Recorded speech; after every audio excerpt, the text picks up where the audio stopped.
In 1993, the world watched as two bitter rivals shook hands on the South Lawn of the White House, presenting the best hope for peace in the Middle East seen in centuries of bloodshed. We are today giving peace a chance. Israeli Prime Minister Yitzhak Rabin and Palestine Liberation Organization Chair Yasser Arafat's signing the Oslo Accords and the handshake that followed, cajoled by U.S. President Bill Clinton, comprised an iconic snapshot of history. Now the efforts of all who have labored before us bring us to this moment. Both Rabin and Arafat were honored with a Nobel Peace Prize, though of course the full potential for reconciliation is largely yet to be realized even now. But in the moment, the world was awash in optimism, Jewish Americans' attention was riveted by the Middle East, and in Eastern Europe, a dire threat to Jewish people living in former Soviet states went largely unreported. The wall had fallen a few years before, and these were Jews that were being persecuted by the Russians. Dick Grove is the founder of Inc. PR, and in 1993, he was charged with a seemingly impossible task. In an era of hopeful optimism about peace in the Middle East, he would need to drum up fundraising for efforts by the United Jewish Appeal to repatriate more than 1 million Jews who were facing persecution in the former Soviet Union. And to do so, he would have to go personally into the lion's den, documenting the destitution firsthand in a failed Soviet state.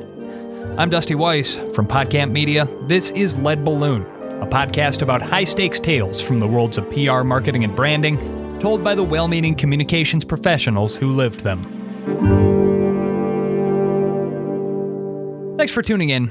This is where I would normally tell you about what we're about here, but instead, this time I'm just going to read you this review that Mag22 left us on Apple Podcasts. Quote, Dusty and team have done a great job setting up some of the best behind-the-scenes conversations around events that we all know about. From marketing nightmares to general public misconception, Dusty has no fear in tackling both the good and bad. Thank you for that, Mag22. Your words mean everything, and what's more, every review gets me a little bit closer to cracking the big time and landing on the Apple Podcasts main page, which would be a huge W. So please go to our Lead Balloon show page in whatever podcast app you use and tell me what you like or don't like about the show. Our first guest today is Dick Grove, CEO and founder of the Kansas City-based Inc. Incorporated Public Relations Agency. Dick's been in the field for more than 50 years and founded his company about 30 years ago. Prior to that, he served in the marketing C-suite at companies like iTel Corporation and GE Capital. And his new book, It's the Media Stupid, PR Without the BS, hit shelves earlier this year. So, Mr. Dick Grove, thank you for joining us here on the Lead Balloon Podcast. Thank you. It's a pleasure. Dick, we're here to discuss a story that is tied to an indelible photo op moment in 20th century history, but I'd be remiss if I failed to ask you a little bit about your own personal history, because 50 years in the PR business, it's an incredible milestone and a whole lot of institutional knowledge to boot. So briefly, how did you get into this field and what course led you to found Inc. Well, actually, I started out coming out of graduate school with a degree in public relations from Kansas University. I was the first ever graduate student to take that particular title. I left school with the idea that I wanted to go into public relations or advertising, certainly into mass communications if I could. And I was very lucky that I pounded the pavement in New York City without any real offers with my degree. Landed a job at one of the 2 or 3 largest PR firms in the world, Burson Marsteller. I went up there with my ill-fitting suit and was sitting there and asked the reception if anybody there would be interested in talking to me about a job. Naivete reigned in those days. So just at that time, this gentleman came out, kind of a distinguished-looking gentleman, came out and checked the old bell tower ticker tape machine, checking on stock prices that was in the lobby. And while he was there, she said, Mr. Buchwald, is there anybody here that could talk to this gentleman about a job? And he looked at his watch. He said, I got a few minutes. Come on in. And so I went in and serendipity struck. Within 20 minutes, this gentleman, who happened to be the vice chairman of the board of Burson Marsteller, who I had no idea, simply said, I'll tell you what I'm going to do. I'm going to offer you a job because I like you from your Kansas. I want that viewpoint in our New York office. And he said, but under one condition. If you turn into a New Yorker in 6 months, and believe me, I will check, I'm going to fire your ass. Dick Grove did not turn into a New Yorker, though Burson Marsteller turned out to be an excellent proving ground for him. And then his career took him to Michigan, Illinois, and eventually California. After spending time in the agency world, he took a couple of jobs for companies in the newly established technology sector before founding his own firm 30 years ago. And that is where we arrive at the iconic photo op on the White House lawn. It was 1993, and that handshake between Israeli Prime Minister Yitzhak Rabin and PLO Chair Yasser Arafat was as close as the world has ever come to ending centuries of war between Jews and Muslims who stake their religious and cultural heritage in that little piece of contested ground. The Oslo Accords marked the first time that the PLO had acknowledged Israel's right to exist as a nation and created the framework for the Palestinian National Authority, which established some right to Palestinian self-governance. It represented a step forward and a compromise by both sides, and it created a venue for direct peace talks, which is to say that there were extremists on either side who absolutely hated it. But to most people, that iconic photograph opened the door for just a sliver of hope. And Dick Grove says it also commanded the entire narrative about the state of Jewish affairs in the world. Now, mind you, I remember reading about this moment in my 4th grade weekly reader publication from Scholastic. But what do you personally remember about this photo op? I remember seeing it on the front page of the national media, and I remember thinking, boy, that's pretty cool. That Clinton, who I happened to be a fan of at the time, had managed to get both of them together and shake their hands. Hopefully it was going to mean that something was going to come out of it. What I didn't realize was what that photograph had done in terms of affecting a fundraising effort by a client that was soon to become a client of mine. I remember it was less than a month after that I was sitting having lunch in Los Angeles, and I got a phone call from the chairman of the United Jewish Appeal, and a gentleman by the name of Marty Stein at the time, who has since passed on. And Marty sat on the board of a couple of my clients in the Milwaukee area. Marty called me and said, would you be interested in helping us with a PR effort that we think is going to be necessary to increase the fundraising on the United Jewish Appeal, which I'd never actually heard of. So he said, if you could, we have a Jewish PR firm, but we'd very much like to have you because I know you've proved to me that on your other clients that you've been able to do things. So with that, I flew to New York. And I met with Marty, and I met with a gentleman by the name of Ron Friedman, who was running this operation. And it turns out it was called Operation Exodus. Operation Exodus was an initiative by the then called United Jewish Appeal, and it's 100 or so local Jewish federations to save the Jews from the former Soviet Union and relocate them to Israel. And in Hebrew, they call that aliyah, which means immigration, and klita, which means absorption or resettlement into the Israeli community. Ron Friedman had recently been appointed to lead a reboot of Operation Exodus as its director. The initial Exodus campaign had just wound down a couple of years prior after evacuating hundreds of thousands of Jews from Eastern Europe. But Ron says there were still many more stranded in post-Soviet states, so he was charged with an even more ambitious goal for Operation Exodus 2, reaching the mark of 1 million Jewish people repatriated to Israel. And he knew that public awareness was going to be critically important in driving the necessary fundraising. I remember the first meeting on Exodus, where I had to get up to speed on what was going on in the former Soviet Union. And I said, we need to create a case for Operation Exodus 2 to inspire communities in the United States and Canada and around the world to help in fundraising and to generate interest and importance and support. And that case that we created was not simply anti-Semitism, because there was anti-Semitism. And there was also lack of economic opportunity. lack of educational opportunity, lack of food and essential resources, lack of freedom. So with that introduction from Marty Stein, Ron met Dick Grove for the first time and immediately came to appreciate Dick's approach to the PR process. His compensation was predicated on performance. Traditionally, public relations firms go on either an annual or a monthly retainer, but he had a reputation for success. He was paid almost exclusively for performance. He understood the world of public relations and media relations.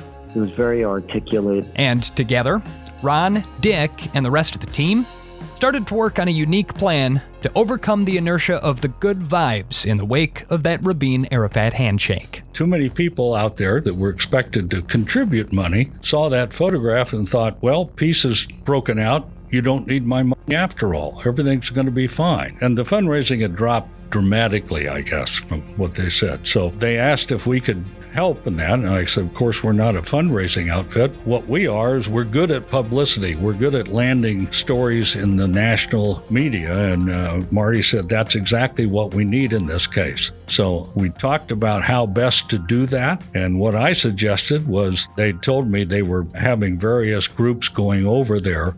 And I said, what I'd like to do is have my people become, in effect, journalists and embed ourselves, so to speak, in those groups and look for the stories that we could then bring back to the States. Because I said, the media here in the States, they're going to want credible stories and not just something that you guys have put out in a press release. So we thought, okay, we'll go over, we'll photograph, we'll video, and we'll look for those unusual news hooks that will, in fact, excite the national media and be able to tell the story of the plight of the Jews and what was going on. And they agreed to it. It was great. And they said, okay, if that's what you need. And they assembled a team that we were going to be working with. And we wanted to get over there quick. So we were over there certainly by the end of October, first part of November. Particularly with a short turnaround window to plan the trip, but also given that you were going into some pretty poverty-stricken areas in a collapsed state, essentially. Did you have any personal concerns about your personal safety and well-being or that of the team around you or the ability of the mission to succeed? Not really. I was frankly more excited over the adventure and the challenge than I was worried about the danger. I like to pride myself on the fact that I like living a little bit on the edge. But no, I saw it as truly an adventure that we were going to partake in. But as with many adventures, this one would not be without its challenges or its uncertainties. So, coming up after the break... If there was ever any sense of danger, it wasn't being on the ground, it was in that plane. Dick Grove and the team barnstorm Moscow, Tashkent, and Tel Aviv, and then build a public relations campaign to save lives in Eastern Europe. That's coming up in a minute here on Lead Balloon. You know, we're coming up on 50 episodes of Lead Balloon, and it has been a real treat to get to tell these stories.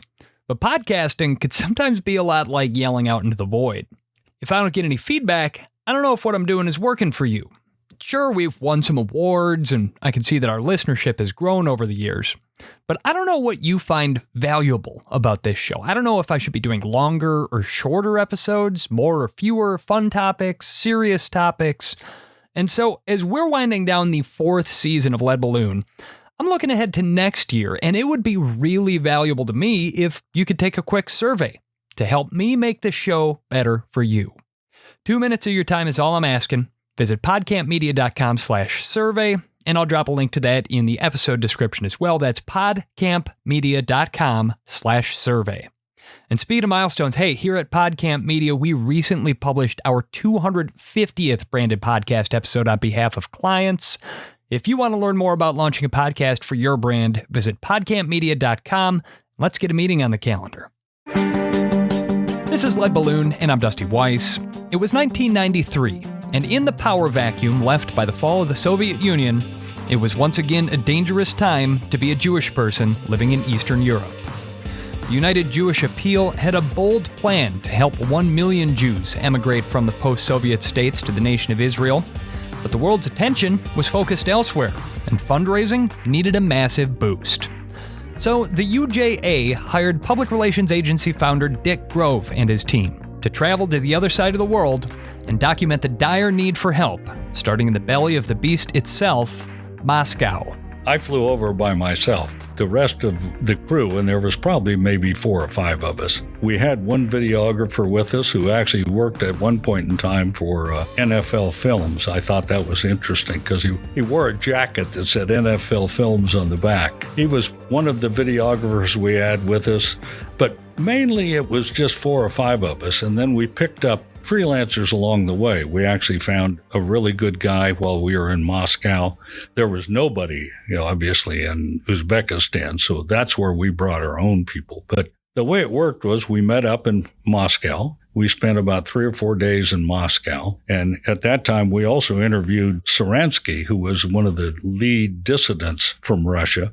And we met with him and talked to him about the problem. And he gave us some tips on the stories and so forth. He was a huge proponent, obviously. So from there, we headed down to Uzbekistan. And oh my God, the trip to Uzbekistan was truly adventuresome because we were on a Aeroflot jet, which I wouldn't consider fly-worthy in the States at all. I still remember that. Some of the seats were broken. Some didn't have seat belts. And Ray and I, who was, like I said, the guy that came with me and the lead guy and my partner, so to speak, that was the videographer on it. But we both laughed nervously, let's put it that way. So if there was ever any sense of danger, it wasn't being on the ground, it was in that plane. And Uzbekistan was truly a fascinating place because very poor. Just the people were wonderful. The people we met in what was, I guess you'd call the restaurants, that were certainly, I've got photographs I found that of going into a couple of what would be called grocery stores, if you want to call it that, were practically bare shelves with a few things on it. It was a dramatic awakening for somebody coming from abundance to seeing how people were living. And they were wonderful people. I'm serious. They were just definitely wonderful people. I had been to Vietnam a few years before that in the late 80s, 88 and 89 on trips. And it reminded me of the same thing, that the people have nothing to do with the government. It's the government that are full of crap, if you pardon my French. But the people were wonderful. And the more we got to know them, the more we really appreciated what they were going through. From Tashkent, the capital city of Uzbekistan, Dick's team took a van out into the countryside and embedded with some townspeople who were fleeing the country. The idea being that they would actually take the flight with them from Uzbekistan to Tel Aviv in Israel and learn their stories along the way. It was a Chinese 747 that had been chartered, and it was to leave at midnight for Tel Aviv. And that scene will be embedded in my head forever, probably. The long lines of the diaspora, of the Jewish people lined up, and they were only allowed to take 1 or 2 duffel bags per family. And in many cases, families were split up because some people wanted to go, some people didn't. There was a limited amount of people that could go. And that scene was truly emotional. You can imagine at midnight as they're loading gear and getting onto that. And most of them, of course, have never flown on a plane, ever. And getting in and loading into that big plane. And then the flight, we didn't sleep at all, obviously. The ones that were awake, we went up and down the aisles, interviewing, photographing, getting their stories. And I mentioned previously, there was one old soldier that I particularly enjoyed because he still had some medals. He was wearing his medals, but inside of his forearm was a tattoo. So he had obviously been in a concentration camp, and he didn't speak any English whatsoever, but it was just so moving to see that guy with those medals, that tattoo, and realizing, my God, what this guy has gone through in his life.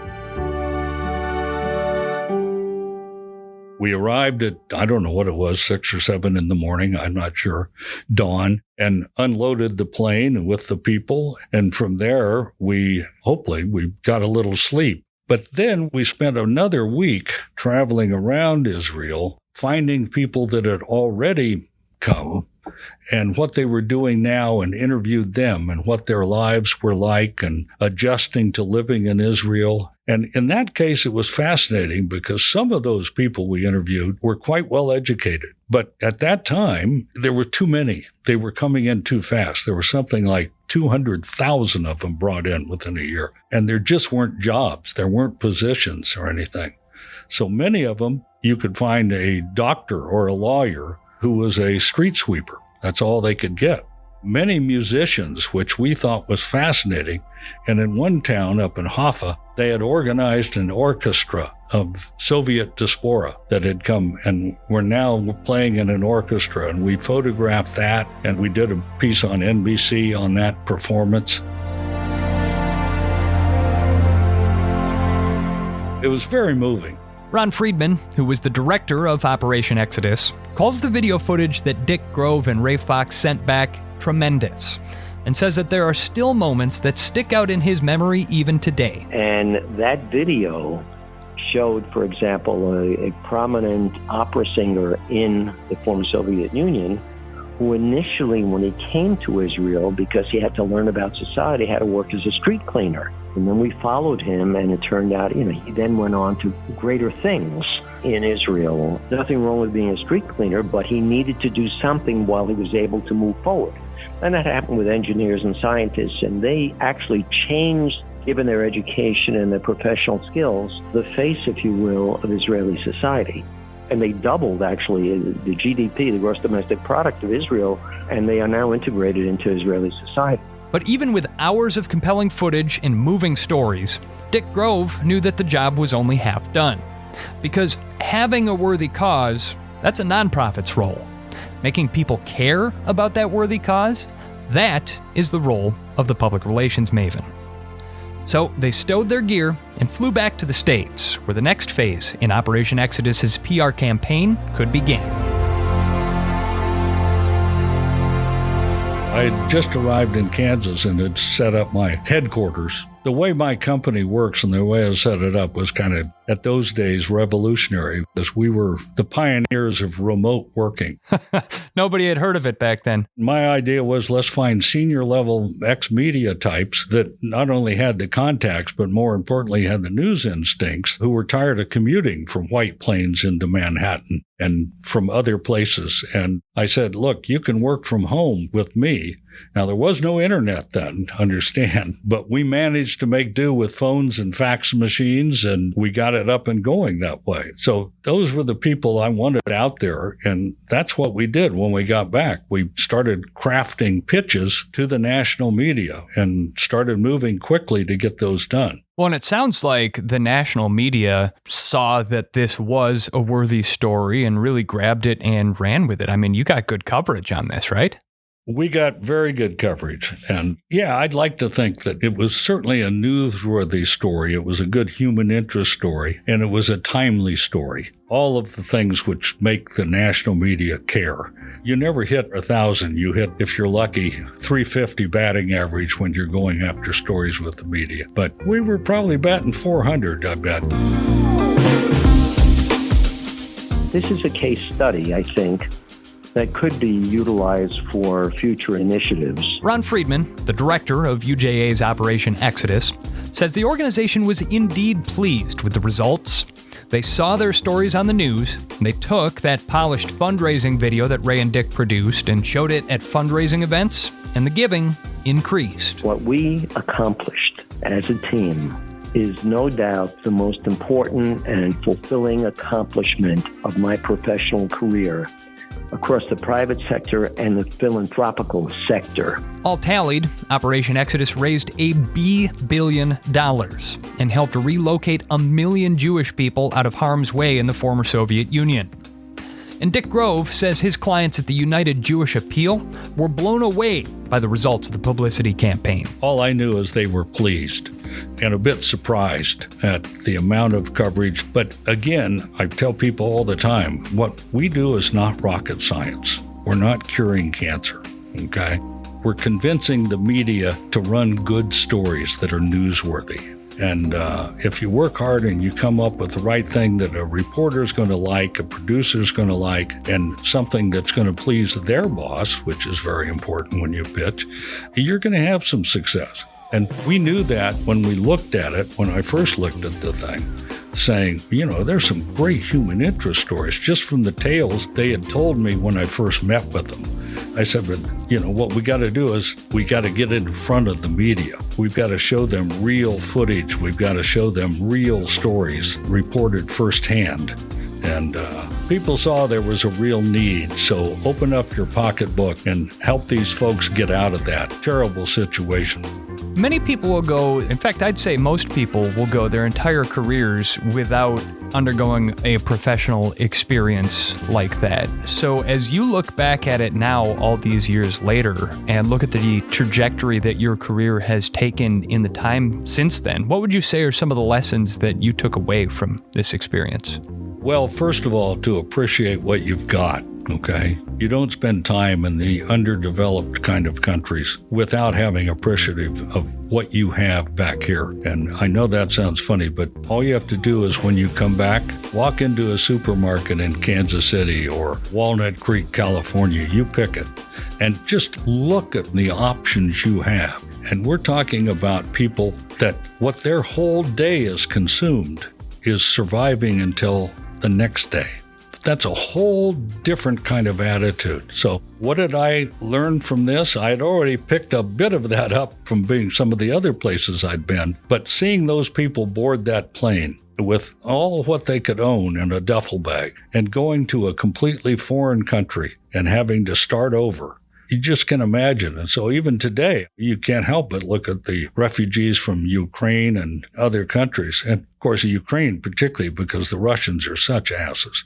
I would like to say I knew a lot of Russians that were none of the military and none of the officials, but I just find it so terrible that the leadership feels like it's necessary to put other people down because they're small people themselves. So I don't know. It's a great experience. It will never leave me, obviously. It's been 29 years now, and I'm still can remember a lot of the details. But crassly, what I also got out of it was once more a conviction that a good story will run. From a pure PR standpoint, you've got to have something newsworthy and the media will care about it. And that's what built my company and my career on more than anything. And that's understanding where the news is in a story. That's probably more than anything what I got out of it was a personal sense of, one, satisfaction, a personal sense of humility, and a personal sense of understanding that you can make a difference. And believe me, that's not easy sometimes in public relations. We sell cornflakes. We spin politicians after a speech. We try and get stories out there on a new app. And all of that's necessary in today's world and economy and so forth. And then PR plays an integral role in all of that. But it's certainly satisfying once in a while to do something where you actually feel like you've changed the human condition a little bit. And I know from my experience as a former news reporter as well that when you're embedded on a story like that, and particularly one when you're surrounded by people that are enduring terrible hardship, people that are going through the worst days and weeks of their lives, and you're there to document that, A, it's necessary to go about that job with a certain degree of sensitivity and empathy and compassion, but B, that can be tremendously exhausting for a professional storyteller in that capacity. But I also know that there's a certain degree of feeling that you're doing something right that almost provides you with an energy to get by in that circumstance. Was that your experience as well, that even though you were personally exhausted, running on no sleep and working around the clock, that you felt energized and present in the moment?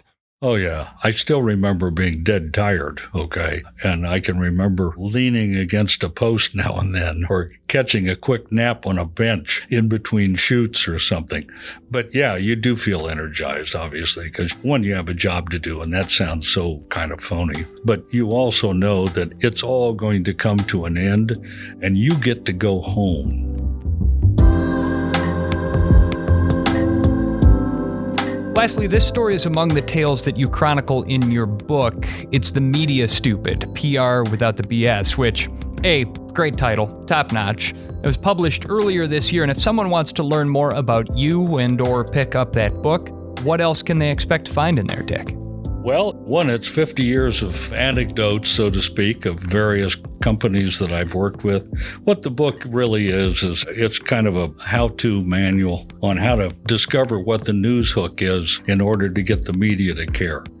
I named it, obviously, after the famous sign that was on the war room wall of the Clinton campaign, which said, "It's the economy, stupid." And I believe it was James Carville that made the point that every bit of communication, everything you do for this campaign has got to be centered on that. That's what's important in this campaign. Don't get distracted. And so I played on that because my whole contention of my history is that, and I've had some other PR firms that wanted to disagree with me on this, but we're media-centric. I've always been media-centric, which means that everything has to be based within what the media is looking for, interested in, and so forth. And they're looking for news, and everything has to be centered on the media. Otherwise, if you try and write a puff piece or you try and force something down somebody, it's not going to work, and the media's not going to care. So that's basically the premise of the book is, how do you find those news hooks? And so I've come up with about 9 or 10 ways to get the media to care about your story.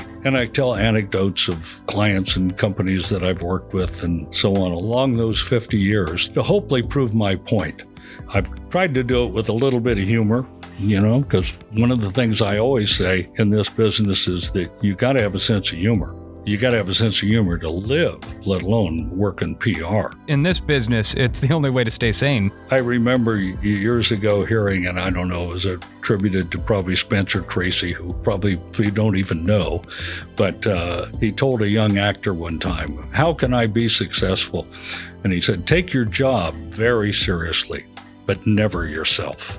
And that's something and certainly I've tried to live with, is that what we do is going to come and go. Every once in a while you get a good one, like the UJA experience. But overall, you're going to be experiencing a lot of things, and take it with a grain of salt, enjoy it, enjoy the ride, and never take yourself too seriously, for God's sake. I get weak on big PR firms, and of course I was with several at one point in time in my life, that become so serious about what their job is in the world and how they're changing the world, and they're consultants to governments and all of that. You want to say, "Oh, stop. You're basically trying to get your clients in the press, or you're trying not to get your client in the press." All right, let's not turn this into black magic. It's a job. It's an important job, but it's not rocket science either. Nope. It's just good common sense and caring about people and being a news junkie. That's kind of what that book is all about, is learning how to be a news junkie. And if you do so, you'll probably be pretty successful in this business. Well, I think that they're simple lessons, but they're good lessons, and they're certainly lessons that seem to get lost a little too often for my taste in the field of public relations. And so glad to hear someone like yourself out there telling those stories. But It's the Media Stupid PR Without the BS is Dick Grove's book. It's available now.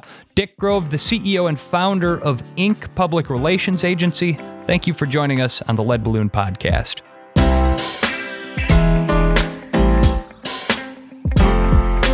Thanks once again to Dick Grove, as well as Ron Friedman, for sharing their recollections here.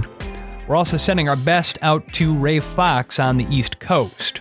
Ray is the documentarian that Dick partnered with on the project, and while Ray and I were in touch, he and his wife have a lot on their plate right now, and we weren't able to schedule a time to talk at any length, but we wish them both better health ahead. If you're interested in learning more, by the way, Ray's footage is cataloged at the Harriman Institute at Columbia University in New York. Heartbreakingly, it is not yet digitized, and so we were unable to use it in this podcast episode. But if you have an old beta tape player and the inclination to go to Manhattan, it is there and waiting for you. Thanks to Robert Davis and Alla Rakov at the Harriman Institute for helping me track those tapes down. If you enjoyed this podcast, tell your friends and follow Podcamp Media on Facebook, Twitter, LinkedIn, Instagram, or TikTok. Gotta tell you, I have been having a lot of fun recently repackaging snippets of this show as TikTok videos, so don't miss that. Lead Balloon is produced by Podcamp Media. where we provide branded podcast production services for businesses. Our podcast studios are located in the heart of beautiful downtown Milwaukee, Wisconsin, but we work with brands all over North America. Check out our website, podcampmedia.com. Larry Kilgore III helped out with dialogue editing for this episode. Until the next time, folks, I am Dusty Weiss.